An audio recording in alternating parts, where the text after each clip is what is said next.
Évangile de Jésus-Christ selon saint Matthieu.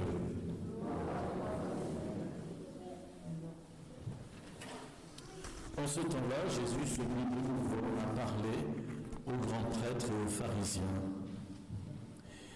Il leur dit en parabole, « Le royaume des cieux est comparable à un roi qui célébra les noces de son fils.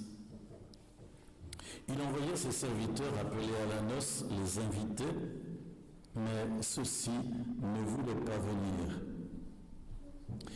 Il envoya encore d'autres serviteurs dire aux invités, « Voilà, j'ai préparé mon banquet, mes bœufs et mes bêtes grasses sont égorgés, tout est prêt, venez à la noce. »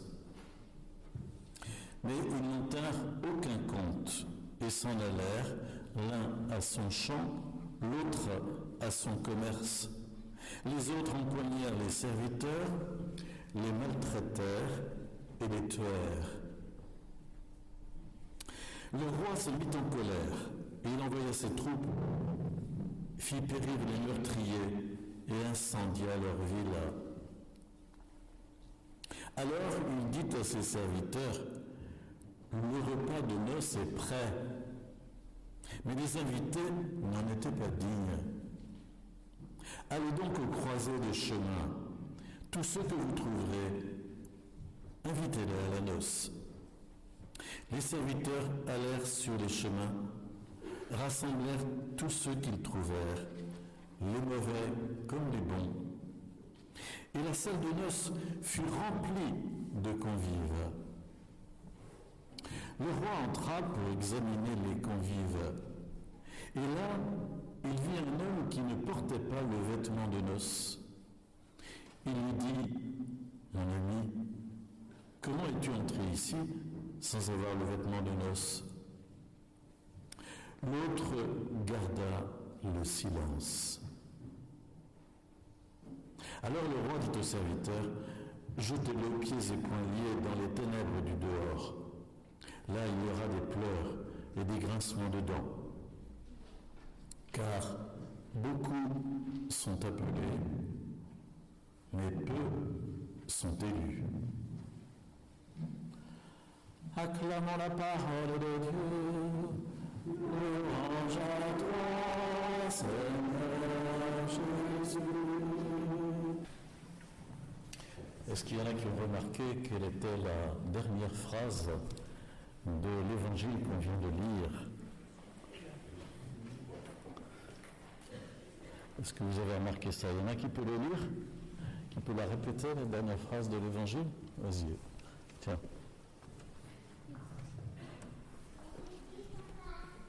Vas-y. Car beaucoup sont appelés, mais peu sont élus. Voilà. Beaucoup sont appelés, mais peu sont élus. Beaucoup sont appelés. Vous avez remarqué comment Jésus nous dit la vie en Dieu, au ciel, là-haut, au ciel, près de Dieu, ça ressemble à quoi? Jésus emploie un mot, il dit c'est un... Personne n'a trouvé? C'est un... pourquoi est-ce qu'on a fait une table là alors? C'est un... Non? C'est un festin. C'est un festin. Le roi invita au festin des noces de son fils. Il nous dit au ciel, c'est un grand festin où tout le monde est rassemblé. Et c'est une invitation qui est pour tous. Pour tous. Alors il y a le plan A, où Dieu envoie ses serviteurs pour inviter ceux qui sont prévus, le peuple élu. Et puis, qu'est-ce qu'ils font, ces gens-là qui sont invités? Est-ce qu'il y en a qui ont trouvé ça dans le texte de l'Évangile et qui se souviennent? Qu'est-ce que vous voulez dire? Tu veux dire quelque chose? Non? Qu'est-ce qu'ils ont fait, les gens, quand ils ont reçu l'invitation? Tiens, je le tiens. Ils sont repartis. Ils sont repartis. Ils ont dit, moi, j'ai des trucs j'ai des trucs dont il faut que je m'occupe. Moi, le dimanche matin, je fais du sport. Moi, le dimanche matin, je vais à la chasse. Moi, le dimanche, non, je ne peux pas répondre. J'ai autre chose à faire. J'ai autre chose à faire.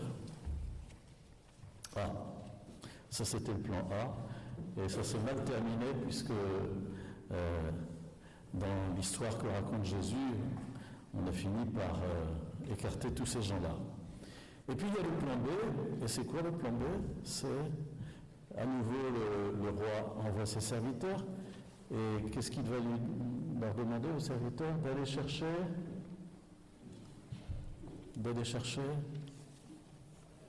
oui. D'aller chercher les gens qui passent dans les rues. Oui, c'est ça, les gens, un peu tout le monde, hein, tous ceux qu'on peut trouver. Allez, hop, on les invite, on les fait rentrer. Mais quand même, il faut inviter l'invitation. S'il y a quelqu'un qui ne veut pas rentrer, il ne va pas y aller. Hein.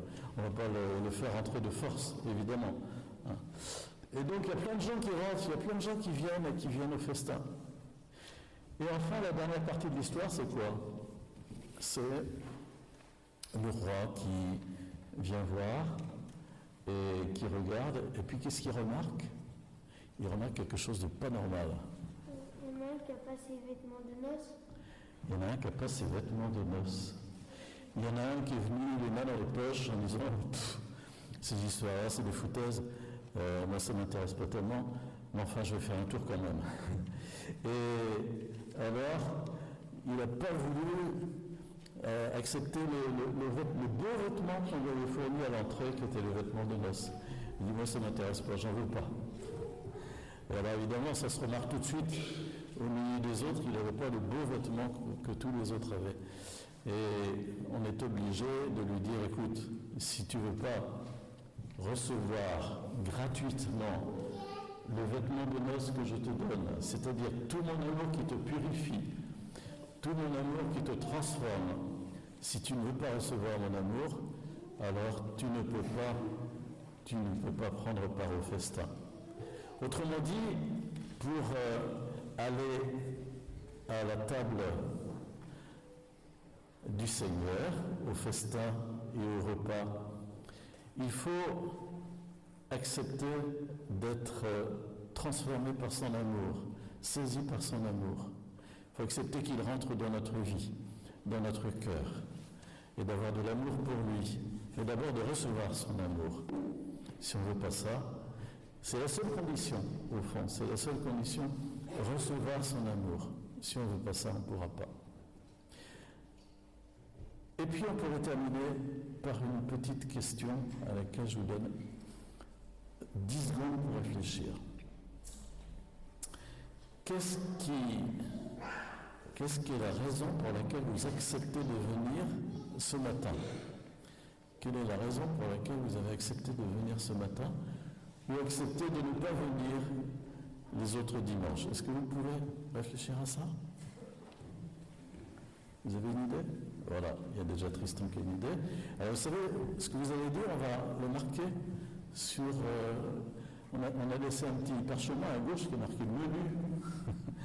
Et alors, on va écrire qu'est-ce que vous allez dire. Alors Tristan, vas-y. Pourquoi tu es venu? Je suis un peu sourd. À cause de... Je sais pas. À cause de Stéphanie, c'est ça? Non. On avait de la famille. Pour la messe des familles. Pour la messe des familles. Pour la messe des familles. Voilà. Qui c'est qui veut dire autre chose? Parce qu'il y avait les silhouettes, c'est rigolo. Non, mais je vois ce que tu voulais dire, Anatole, c'est parce qu'on avait préparé, c'est ça, hein? Et puis que c'était intéressant de préparer avec ce qu'on avait fait au caté. Parce qu'on avait préparé. Qui c'est qui veut dire encore? Parce qu'on a autre chose à faire. Voilà, parce qu'on a autre chose à faire. Ben oui, c'est ce qui se passe habituellement.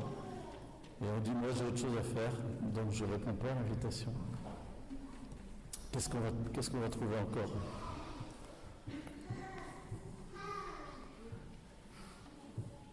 Il n'y a personne qui veut dire autre chose? Non? Bon, ben écoutez, on va s'arrêter là.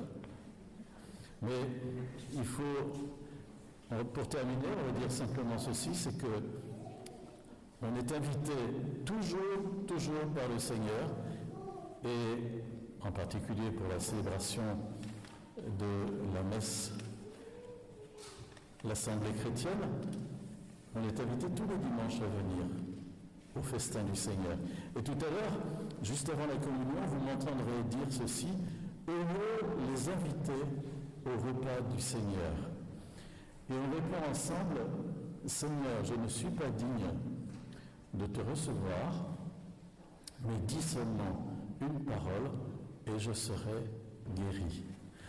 Et ça rejoint ce qu'il y avait dans l'Évangile: les invités n'en étaient pas dignes.